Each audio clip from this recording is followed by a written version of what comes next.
of the fantastic season 1 of Being Human. And they've only been filming for about a week, but we heard they snuck a little preview in for you as well. So get started.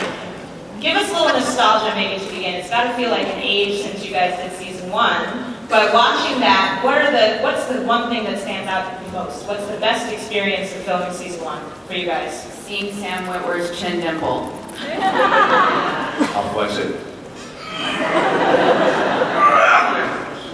I would say the time that we all made love. The first time we all made love. Yeah, the second time was a disaster. The second time, and all the subsequent times, messy, Just trying to get back to the first time. sad. Yeah, chasing the dragon. Chasing the dragon. Yeah. Chasing the dragon. Yeah. I'm the dragon. I'm the unwilling participant. So they chase me around. Chase. Bizarre. First time. So, Diana, are those your top moments as well? I'd say so, yeah. For you guys?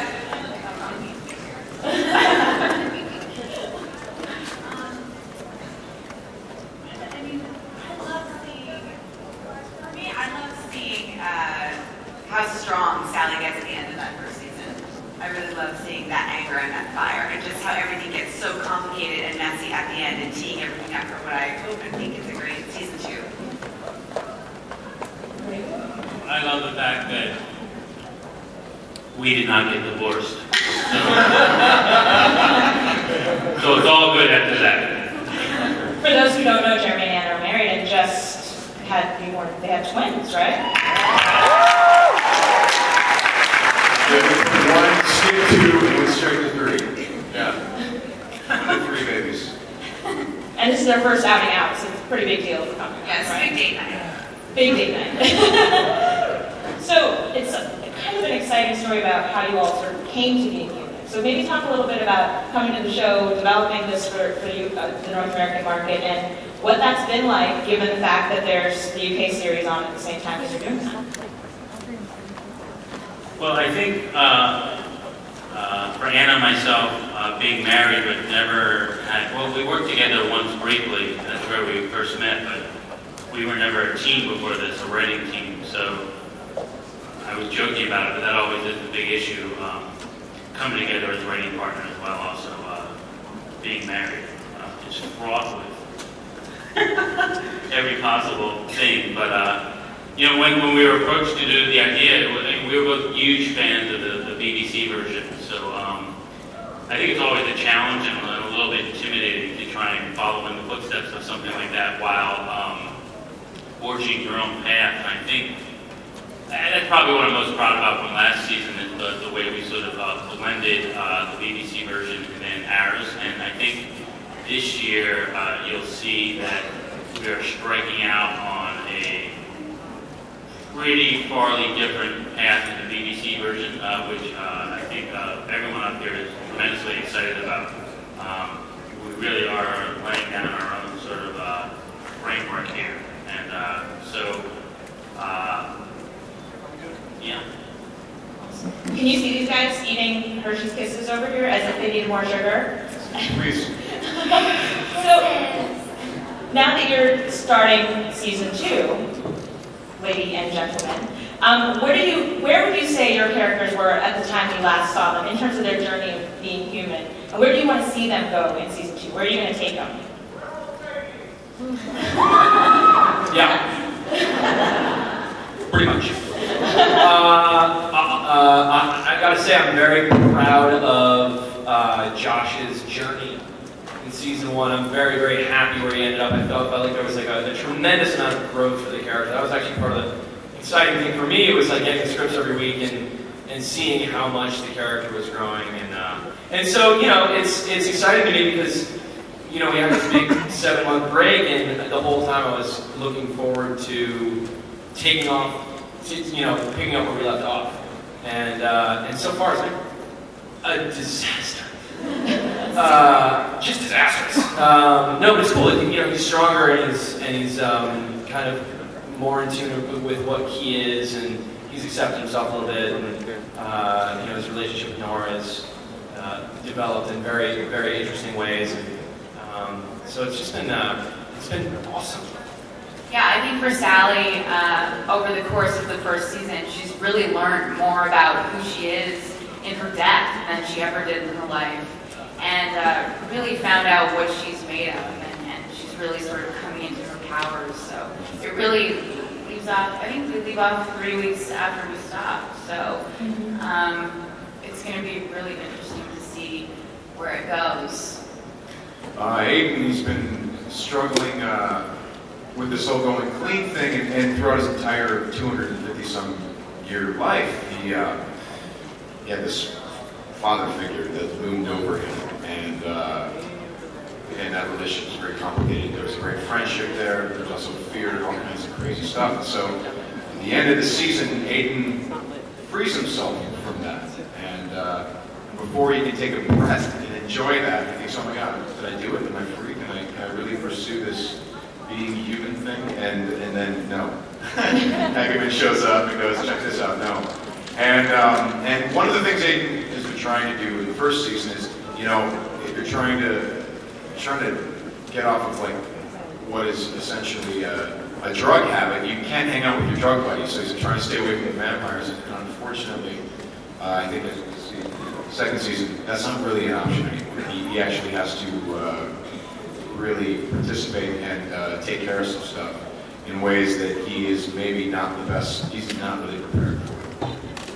So talk a little bit about how you guys as a team came together, because you have this awesome chemistry on screen and clearly off screen as well. And it'd be great to hear kind of how that happened. The sex. Right. Right. We're back to the sex. Well, no, I thought we already. Did we not cover that? I thought we did. It was the first time. It was the first time. Once again, it was the first time. If it was like the second time the first time, we would not be friends. No. Are you guys tweeting this? Yeah. Sorry, guys. No, it was like love at first sight for all three of us, and it's like it's honestly, we've all been doing this for a really long time. And this show for 10 years actually, just for one season. It's weird. Shoot real slow. Yeah.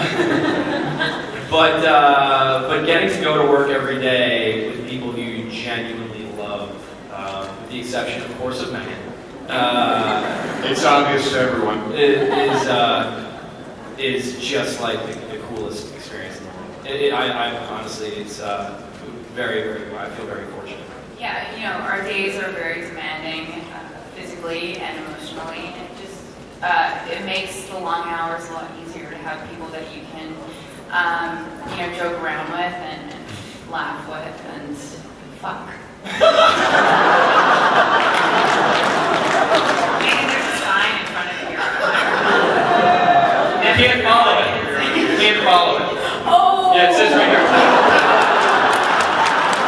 Please be aware that many members of your audience may be under 18 years of age. It says it right there on our little thing. So sorry. Wait, were you have anything to add to that?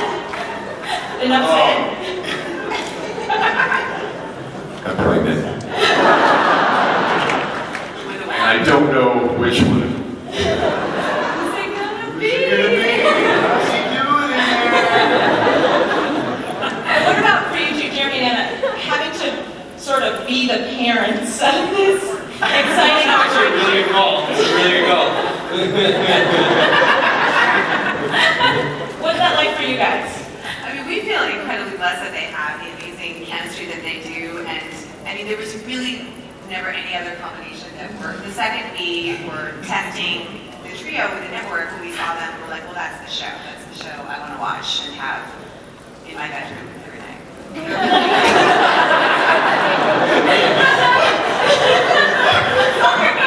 It's my first time out. Anna hasn't stepped outside in 6 months.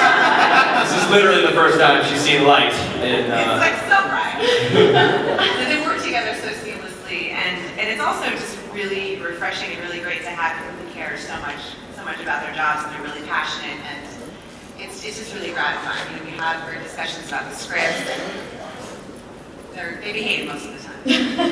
We won't have to split them up. No. By the way, speaking of those scripts, wow, they're good this year. Yeah, you guys are gonna. It's like you think you saw it last season. No. Yeah, where are they? Oh God. I want $20 for having lied to them. Yeah. No, the scripts this year are incredible. We've read 4 of them so far. I think we have some more writers in the audience. Yeah, we Here we have, go. the writers are here, and they are all amazing. And we are fortunate to have more writers this year, and they're awesome. Where are you? But Where are you?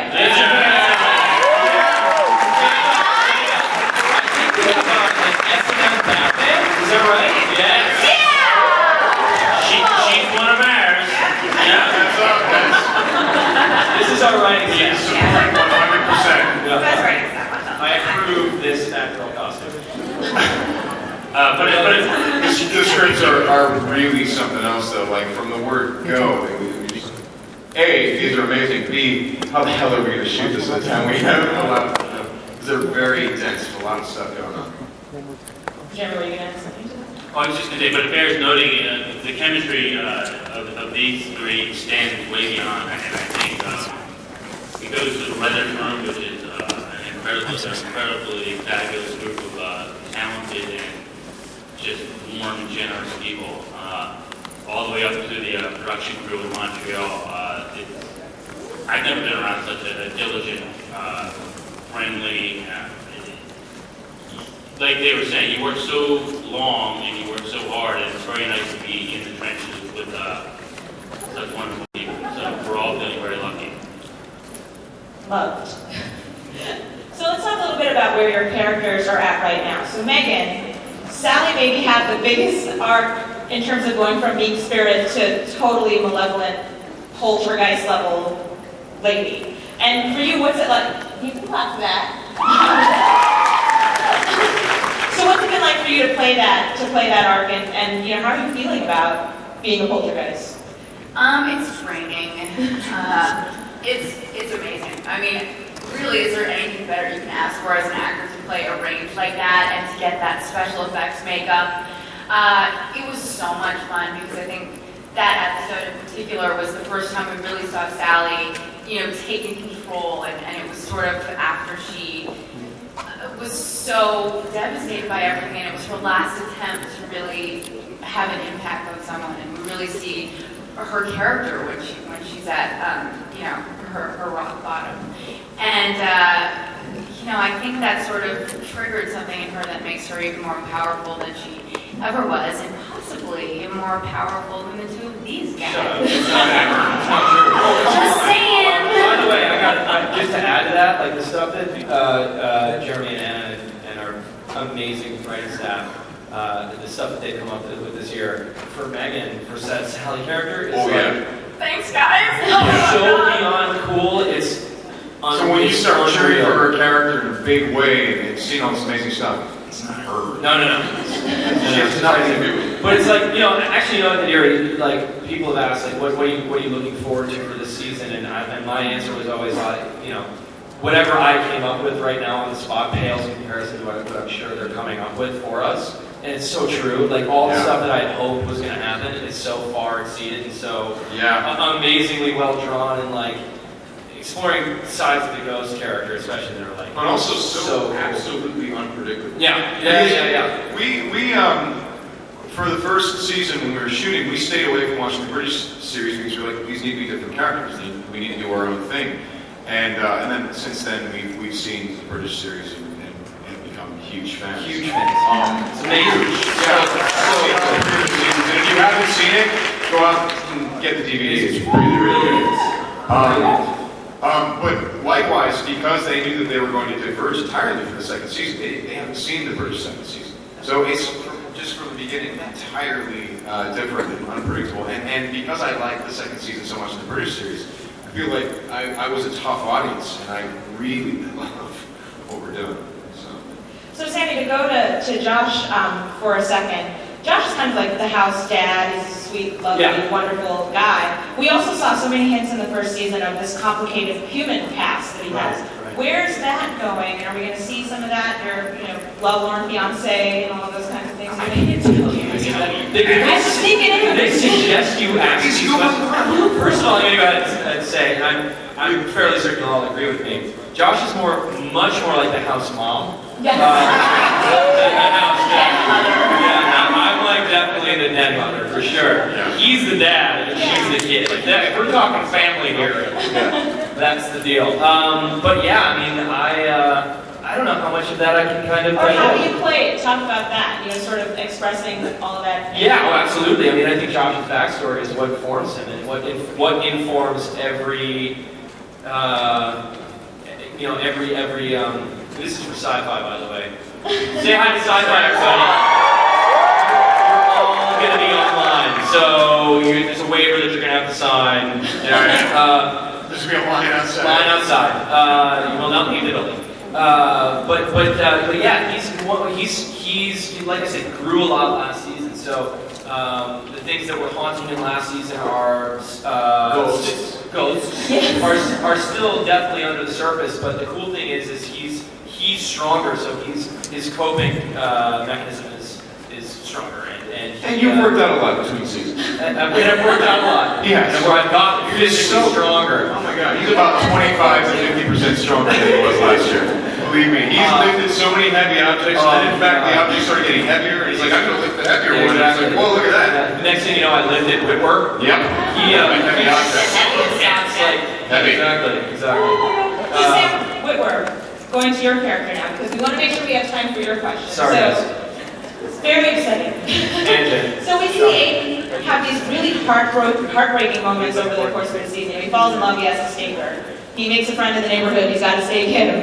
And now we're at this, maybe not, but now we're at this point where he's about to be kind of head vamp, maybe, and I'm wondering how you play somebody who has such a constant state of loss and is now transitioning potentially into this new role. What's that going to look like? Aiden, I always contended that Aiden was a vampire entirely off his game, and that he always tried to play it like he was on his game, so he's very like, yeah, I don't know do it, but he's just so scared inside.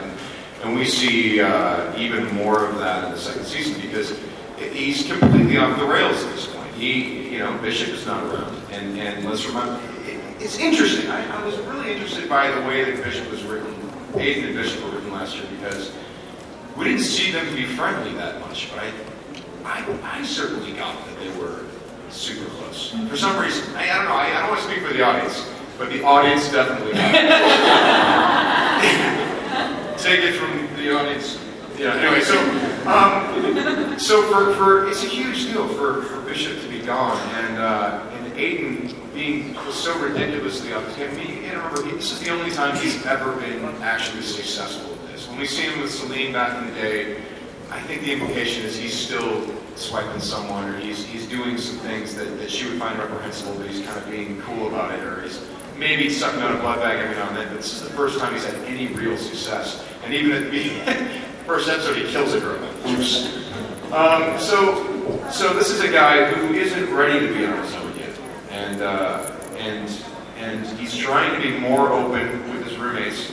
But we also see how that is not something he's used to doing either. He's kind of it's sad because he doesn't really have anyone that he can actually be totally honest with. That being said, though, that is kind of a big change this season on the subject. Is we are a lot more open with each other. Yes. We're a lot more trusting with each other. He's a lot more open with what's going on in his life. It's kind of nice because it humanizes the Aiden character. He's such a hard ass. It does. It's nice when he's like more open. He's got a lot more button-down shirts this year. He's softened. Now he wears underwear this year. He wears underwear this year. Yeah. Should. But he shaved so badly. True. It was implied. You guys got that. But that's where he got that grim look on his face. So here's what we're going to do now. I want you guys to start lining up to ask questions because it's your turn. Yeah! Yes! And we're going to play a lightning round with these guys. And we're going to start here. I'm going to ask these questions. You just have to answer, but don't think about it too much. It'll be better that way. We choked so badly the last time Nadira did this stuff. Well, you So, Megan was like on Megan fire. Rath is a beast when it comes to the lightning round. My middle name is Lightning Round. Starting with you, Jeremy, tell us the coolest thing about working with the person to your left. Anything weird, wild, fascinating? Her voice. She's one of the most extraordinary writers I've ever had the pleasure of working with. Lightning round. My soul just got That lightning came from his heart. Heart lightning. And our anniversary is coming up, so you're welcome. That does not count. Anna? To the person to my left, Mhm. the 4 a.m. emails again. Wait, I didn't realize You haven't received one yet, have you, Andy? Not this year. He was very dedicated. He has a lot of questions. I actually really do appreciate the 4 a.m. emails. Not even about his character. I do. I do appreciate it. Just in general. Do they laugh? Hi, baby. Hello. Can we talk like this? Yes, please. One quiet. Hello, ghost. Hello, one quiet. Hi. Do you drink blood? Yes, please. Why? Because it tastes like blood. Why? Because it's good. You sleep like in a coffin or something? No, I sleep in a bed. Why? you guys you have to stop laughing. Seriously, this will go on. That's what happens on the set.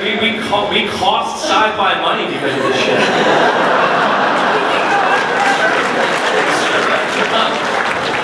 I'm sorry. Person to my left. So that's it. Good, you got there. I'd have to say how generous Sammy is as an actor. And also his O face. Yeah, as a lover. And Sammy, you have to bend space-time and do Jeremy. And do Jeremy?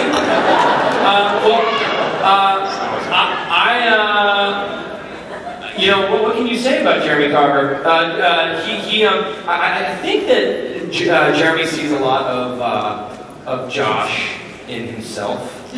And am I wrong about that? Is that that was the original intent, right? So I feel like Jeremy and I have a crazy bond. And then there was that time. Remember that time we went to Lake Havasu, just you and I? Oh, yeah. And that was one of the craziest 3.5 weeks. Rented this little yacht, it's like a single cabin, and we just But ended with killing a hooker, though. yeah, I remember. Always done. I remember that. I got pulled up like, it's like, you know, they have this great romantic thing, we need you to hide a body. Yeah. And moving on. Oh, I do want to say something here. So I said a lot, just now that our writers are spectacular, but I have the most tremendous amount of respect for Jeremy. He's spectacular. Okay, we'll do one quick one. You can clap, you're allowed. Should clap. You should clap. So if you were in your dream costume for Comic-Con, what would you be? Jeremy, go. I think it all goes back to, I might get pummeled here, but for me it all goes back to Luke Skywalker. That's where it all began, people. I would be Revolutionary War Ape.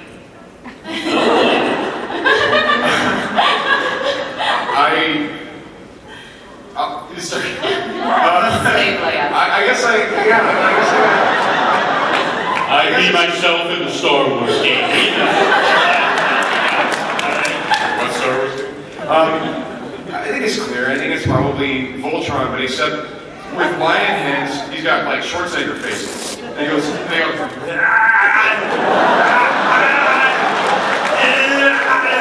come on, for blazing sword, do it.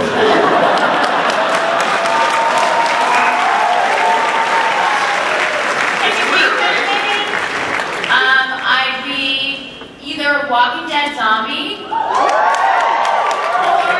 Optimus Prime.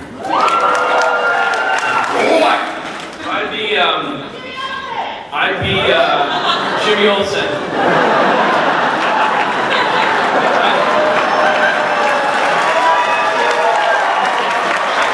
I wish I could give you all a giant hug. I think I would be Sloth from the Goonies.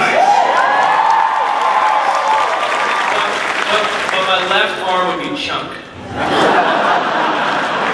That'd be a good one, right? And on that note, let's go over here for the first question. Hi. I was in The Wizard of Oz recently, at my school play, and I played the Wicked Witch of the West. Yay! Nice. Painted green, I got a cap. I played that role too. Really? Yeah. I'm sure you did it better than this one. But, I'm sure you were way better. when you get, I got injured on set, and so I was wondering, when you get injured, how does that affect your acting? I had some pretty good ones last year. Yeah, in my first fight with Bishop, where basically he just beats the hell out of me, you know, I came home with this massive bruise on my arm. It was our first fight, and I just didn't know how hard to go, so I was just going for everything. And I actually had a bruise here, and it was cool because the makeup, they wanted a bruise there. We shot a scene, this is supposed to take place afterward, there was a bruise here, so I managed to put a real bruise there so they could just match it. And then as the fights went on, I got injured less and less. I pretty much learned how to not do that. And then this year, you guys were kind enough to not give me any stunt-doubles. So, you know. And they said it, she goes, oh no, you're just so good at it. It's like, no, you're saving money, aren't you? Nobody's gonna hurt yourself. Yeah. I think, well, I got injured every time I did a scene with John Paolo Venuta, who plays Danny. Yeah. I had bruises on my neck and collarbones from him strangling me. I had bruises all over my body from him throwing me down the stairs. Now, here's the actually. But I was so proud of them. Yeah. And I think when you're in the moment, it's all adrenaline. You don't really feel it at all till the next day. It's always like the 13th time you do it that you feel it. You do it like 12 times, like, I'm fine. 13, you're like, oh my god. Oh god. All right, let's do the next one. Hey. What do? You just I don't have anything interesting. We'll never get to all of you guys, Sammy. We'll start with the next question. Don't worry. Go for it. Hey guys, love the show. Quick question. When I'm trying to pitch your show to my friends, it usually starts off with a werewolf, a vampire, and a ghost live in the house. And there's no punchline. Yeah, there's no punchline though. So I was wondering, how would you go to people that don't know about your show? What would you tell them to try to get them interested? You know, somebody actually, there was a thing written, I think it was like today, about the show, oddly. They said it was like a cross between like Grey's Anatomy and True Blood. I'm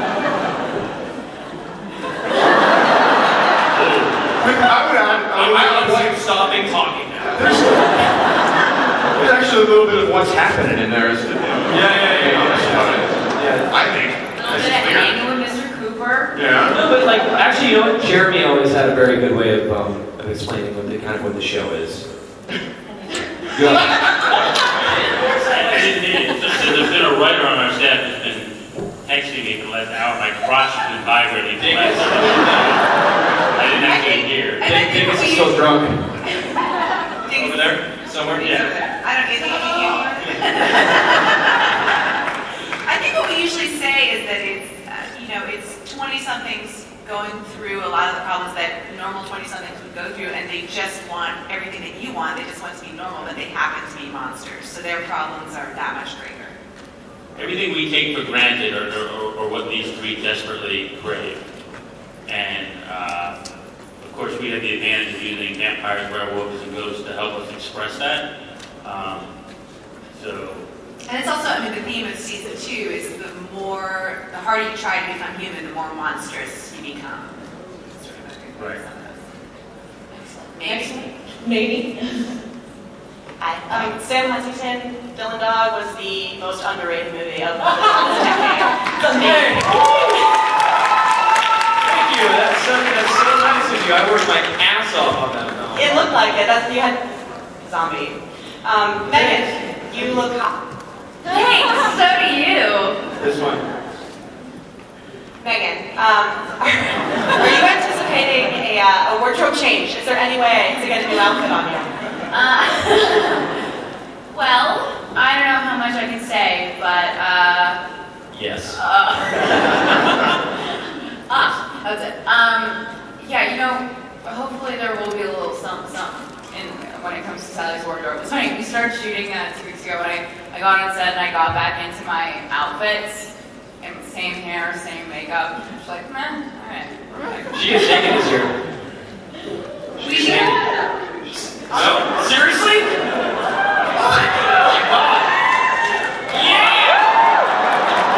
I'll get you right now. Go ahead. This is to the writers. I was curious as to your favorite change you made from the British first season to your own North American first season, like your story or character arc.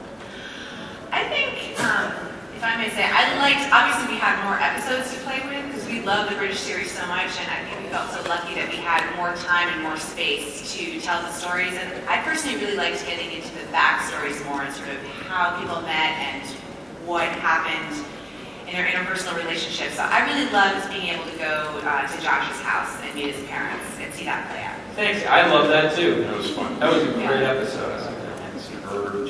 Likewise, love being able to sort of trace Aiden and Bishop's friendship over the years. That was hugely fun for us. And I think we took a little bit of a perverse delight in doing things that they didn't quite do, like perverting their stories, like basically killing Bernie. That was, Yeah, right? I think earned, but that was a nice little twist. I want to say, the 20 people who just about are terrible people. but I salute you for being that honest. I actually loved that. I thought that was, I mean, you know, it was heartbreaking. You read that in the script and then to find out that it was a setup. Right. Just a 1-2 punch. I thought that was extremely. By the way, Uber just called you guys perverse, but he has built a tiny phallus out of the Hershey's Kiss wrapper. Innovation. It's Little built. baby. Next one. This is Sam Whitworth. Yes, sir. Comparing how Being Human's growing and moving forward to season 2, how does it compare to this sci-fi being immortalized in Star Wars and now being in this growing genre? I snuck a Star Killer reference into the first episode. Sorry, I did. I snuck a little Star Wars reference in there, and I you know what it is? How's it compare? I mean, the wonderful thing about the Aiden character is that it's really hard. It's really difficult because you know he's 250 some years old, so you have to figure out why does he talk like a 25-year-old, and what you know is he hiding? Is he putting this on? Is he putting that on?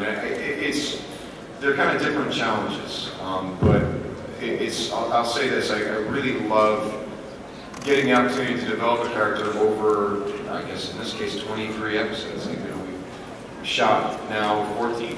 We shot 13 last year. We've shot 1 now, and so you get to really pace yourself in terms of what you're showing the audience. You know, in terms of new character elements, and you know, that's really a new kind of challenge for me.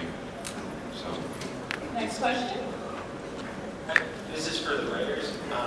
In the scene where Aiden is talking to another vampire outside of Josh's parents' house, there was a bit of political game and rules and laws implied, I felt, from that talk between Aiden and the other vampire. I was wondering if you planned on making that a strict set of like political rules and laws to find later, or if it was kind of pretty clear to the moment.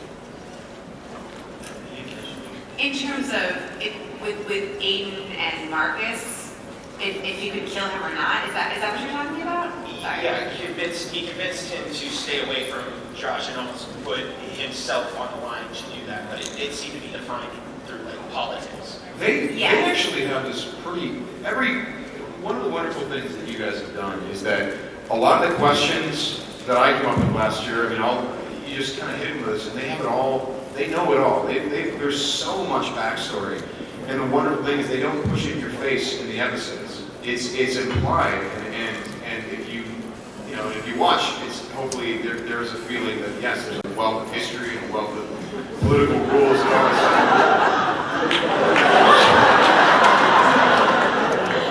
I'm sorry, I wasn't listening. 9 times out of 10. Unless he's doing Arnold, I'm not listening. So it's great that we do this in Scotland, and there's these rules in politics, and I'm becoming the governor of California. It's awesome. No, they really do work it all out. Yeah, I would say, in answer to your question, yes, there is sort of think that we do get into more this season too, that there is a hierarchy and there is an understanding and there are rules of certain things that you do and don't do. In terms of Aiden bargaining for his life, there is an understanding you can't just do whatever you want, which we really get into this season. Next question. Hi. I'm just curious about the universe you've created and what other creatures or fantasy creatures or animals that may be introduced into the show at some point. Great question. Yeah, there's a fourth roommate, Pegasus. Pegasus. Minotaur. A Minotaur, and a Frankenstein, and a mummy. Is it known? And a phoenix. The one thing we're exploring even more this year is, I think last year we explored a slightly different sect of vampires with the Dutch, and we are doing that across all monster genres this year. We are politically, spiritually, emotionally, everybody is coming in contact with more of their own kind who are slightly different. And everything, again, resonates on a human level, so it's not just like someone like soaring and naked and glistening with their other. That's the Pegasus. So that could actually, now I'm saying it, it Sounds awesome. Yeah. Why not? But, And then a phoenix shows up. Yeah, Phoenix and a Lilliput, actually. but we absolutely are introducing new types of werewolves, new types of vampires, new types of ghosts, and we're tremendously excited about all of them. I think they're going to be a lot of fun. Yeah. It's great stuff. So we're going to do one more, but before we do that, Sammy Huntington, do you want to talk about being injured? Because I feel like I injured you. Emotionally. Yeah, he was just, his feelings were great. No, actually, the one thing that happens to me kind of consistently is every time I turn into a werewolf, I scream and scream and scream and scream and scream and scream and scream. Like, yeah, I mean, you guys have seen the show. And I ruin my voice. I destroy my voice. So actually, I have to, like, figure out in the days after that how exactly to kind of take care of that. And if you watch season 1 again, you'll kind of see my voice kind of gets a little bit more husky throughout the season, and it's because of that. It's because There's something that we're doing almost this like series. consistently losing my voice throughout the season, and I didn't have time for it to recoup. And it's so funny. Like, am I spoiling anything? No, I turned into a werewolf again. It's mind blowing. Just had to do it the other night, and it took literally 5 days. And I was lucky because I had 5 days to kind of recoup my voice. I had a big fucking time off. But it's actually kind of hard. It's kind of hard to figure out to overcome. Last question over here. This question is for Sam Whitwer.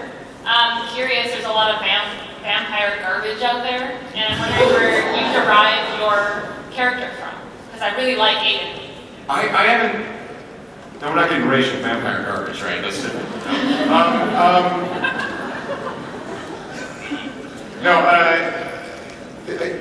Where does Aiden come from? I mean, the thing is, I actually have not seen True Blood or Vampire Diaries or Twilight.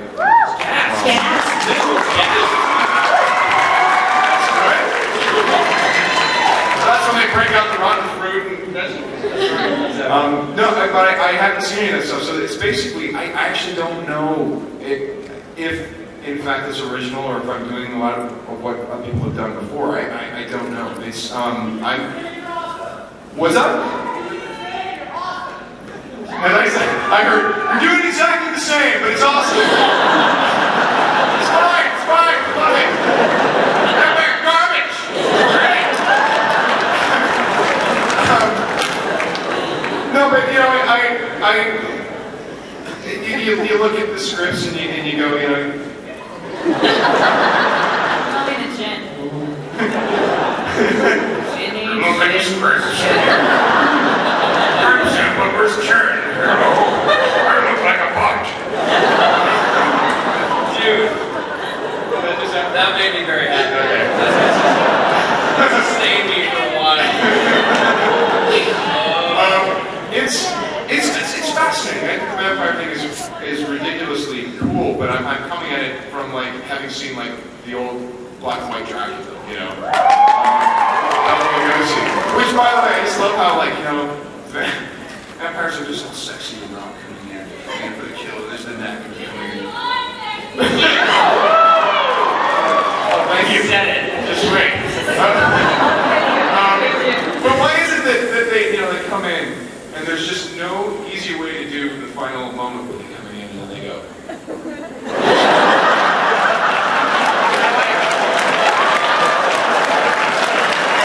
No easy way to do it.